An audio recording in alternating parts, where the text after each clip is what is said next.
संपर्क में आते हैं तो उनके लाइफ करियर के लिए भी अच्छा नहीं, साथ ही साथ समाज के लिए भी अच्छा नहीं है। तो ये पेरेंट्स की बड़ी जिम्मेदारी है कि अपने बच्चों पे का ध्यान रखें और उनकी गतिविधि पे नजर रखें।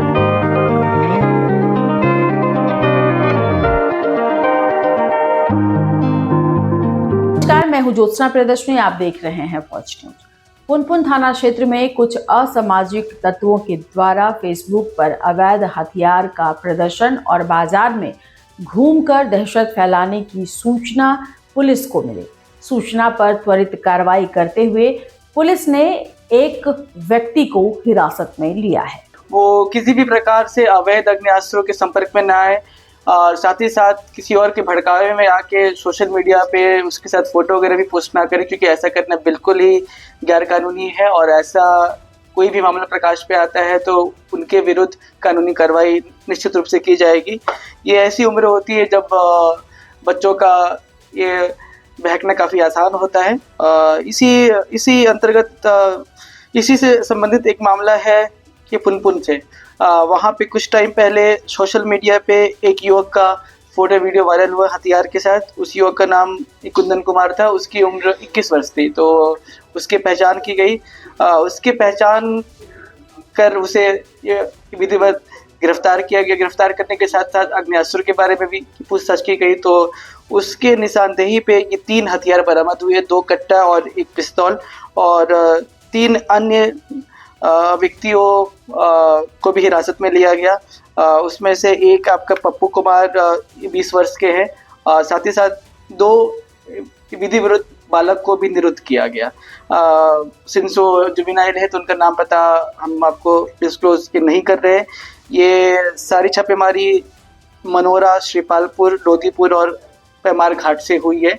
और यह मामला भी प्रकाश में आया है कि कुछ और बच्चे भी हैं जो ये सब अग्नेयास्त्र लेके फोटो वगैरह खिंचाए। अगर उनका भी फोटो सोशल मीडिया पे आता है तो उनके खिलाफ भी हमें कार्रवाई करनी पड़ जाएगी।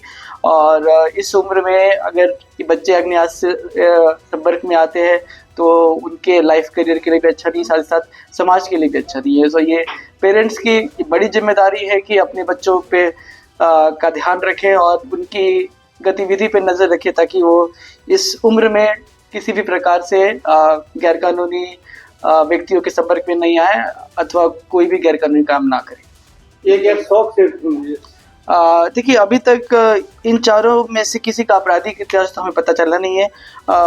जो 2 बालिक है पप्पू कुमार और कुंदन कुमार, उनका भी आपराधिक इतिहास हम खंगाल रहे हैं। बट ऐसा प्राइमा फेसी ऐसा प्रतीत होता है कि इस पूरे ग्रुप में कुछ बच्चे तो ऐसे हैं जरूर जो शौक से हथियार लेके फोटो वगैरह अपना खिंचाकर सोशल मीडिया पर डालने की फिराक में थे या फिर उन्होंने डाला भी था, जो अनुचित है।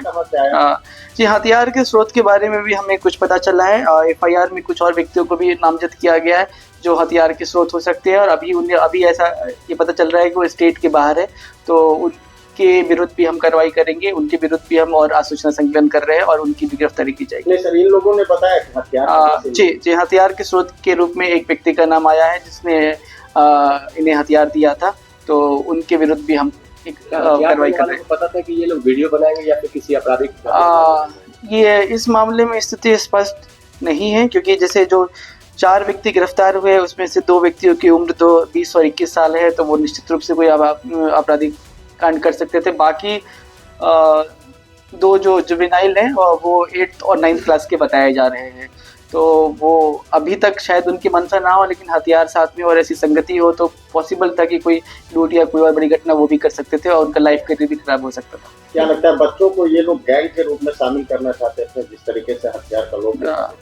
जी बिल्कुल, ये गैर कानूनी हथियार का इस्तेमाल तो गैर कानूनी पर्पस के लिए ही होता है। लूट हो गई, हत्या हो गई, डकैती हो गई, और ये ऐसी उम्र होती है जहाँ पे बच्चे बिगड़ भी सकते हैं। तो ये बिल्कुल भी पॉसिबल था कि ये हथियार वगैरह का लोभ लालच वगैरह दिखा के ये बच्चों को भी अपने ग्रुप में गैंग में शामिल करके कोई आपराधिक घटना करवा सकते थे। सर, क्या पता चला इनको कितने में हथियार उपलब्ध हो जाता है, क्या कीमत?